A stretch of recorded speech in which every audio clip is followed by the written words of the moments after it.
కొంచెం ఒక నిమిషం కొంచెం ముందర రా కొంచెం నా పేరు యశోద బి యశోద. ఏం జరిగింది చెప్పండి.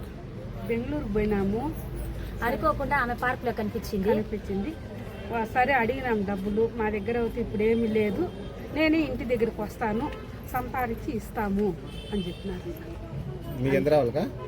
మేము ఈ విధంగా దాంతో చాలా నష్టపోయినాము. ఏదో వాళ్ళు కనిపించిన దానికి మాకు సాధ్యమైనంత వరకు మేము నష్టపోయిన పరిహారాన్ని మాకు పోలీసు వాళ్ళే న్యాయం చేసి ఇప్పించాలని కోరుతా ఉన్నాం. అంటే అక్కడ ఉన్నారని మీకు ఎలా సమాచారం? మేమేదో పనిగా పోయినాము, హాస్పిటల్ పనిగా. సరే అక్కడ ఏరియాలో కనిపించింది, ఆమె దగ్గర పార్క్ దగ్గర కూర్చోనింది. సరే ఇట్లా అడిగినాము, నేనే వస్తాను, మీరు నన్నేం బలవంతం చేద్దాను, మా ఊరికి మా ఇంటికి నేనే వస్తాను, నాకేం భయం లేదు. వాళ్ళ భర్తతో కొడుకుతో ఆమె కాంటాక్ట్లు ఉంటాము ఇప్పుడు కూడా. ఏమో ఆయన దగ్గర చిన్న సెల్లుగా ఉంది, ఇంకేమి లేదు. మేము ఉండేంత సేపట్లో ఆమెకి ఎవరైతే ఫోన్ చేయలేదు. వాళ్ళ ఇంటి అంతా మాట్లాడుతా ఉందంట. లేదు నా అందరు కీప్యాడ్ ఫోన్ ఉంది, ఆమెకైతే ఏ ఫోన్ కాల్ రాలేదు.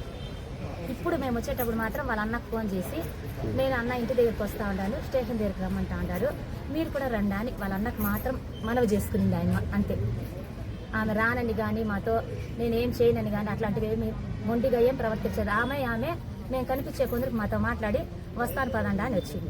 ఏం పేరు? ఎంత పేరు? చంద్రకలక్క. ఎందుకు జరిగింది ఈ విషయం మీతో ఏమైనా డిస్కస్ చేసిందమ్మా? డిస్కస్ చేసినారు. ఏం చెప్పిందమ్మా? వాళ్ళు ఇట్లే బిజినెస్ లో లాస్ వచ్చింది, చీటీలో ఎవరే గానీ కట్టకుండా అయిపోయినారు. ఈ ఐపీ అనే పుకారు వచ్చే దానివల్ల కట్టేవాళ్ళు కట్టలేదు, ఇచ్చేవాళ్ళు ఇవ్వలేదు, దానివల్ల మేము నష్టపోయినాము. వడ్డీలు కట్టడం వల్లే ఎక్కువ నష్టం వచ్చింది అని ఆమె చెప్తా ఉంది. కట్టలేదు అని చెప్తా ఉన్నారు వాళ్ళు. ఐపీ నోటీస్ వాళ్ళే కదా పంపించింది, ఐపీ నోటీస్ వాళ్ళ ఇంటి కదా పంపించింది. ఆమెకే తెలియదంట. మునే కూడా కొంచెం అనుకోకుండా ఆ విధంగా చేయాల్సి వచ్చింది మేము అని ఆమె చెప్తా ఉంది. ఆమెని లోపలికి పిలిచారు ఎస్ఐ గారు, ఏమి అనేసి అడగ్గా ఆమె ఏం చెప్పిందంటే, మేము అందరికీ అమౌంట్ ఇవ్వాలి అనుకున్నాము, కానీ అమౌంట్ అనేది మాకు రావడం లేదు, చీటీలు వేసిన వాళ్ళు కట్టడం లేదు, మేము కొన్ని బిజినెస్ లో లాస్ అయ్యాము, ఈ విషయాలు చెప్పింది.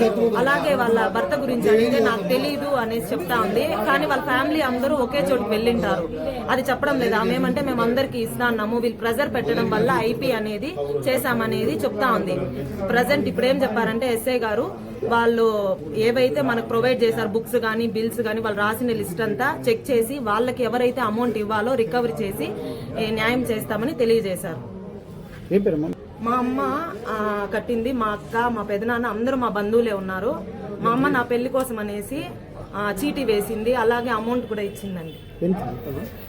ఒక 8 లక్షల దాకా ఉంది మా అమౌంట్. అలాగే మా అక్క వాళ్ళది ఉంది, మా చిన్నక్కది ఉంది, మా పెద్దమ్మ వాళ్ళది 70 లక్షలు హైవేకి వెళ్లడం ద్వారా మా అక్క వాళ్ళు 5 మంది, మా అన్న వాళ్ళు 2 ఉన్నారు, వాళ్ళ కోసం అనేసి ఇచ్చింది. మా అక్కకి పెళ్లి అవ్వలేదు, మా అన్న వాళ్ళకి పెళ్లి అవ్వలేదు. మా అక్కకి పెళ్లి సంబంధాలు నాకు అన్న వాళ్ళకి అందరికీ వస్తున్నాయి. కానీ ఈమె ఏం చెప్పిందంటే, మీరు నా ఆడబిడ్డలు, మీకు ఏం చేయము అనేసి చెప్పినారు. కానీ ఇంత మోసం చేసి వెళ్ళిపోతాననేసి మేము ఎవ్వరం అనుకోలేదు.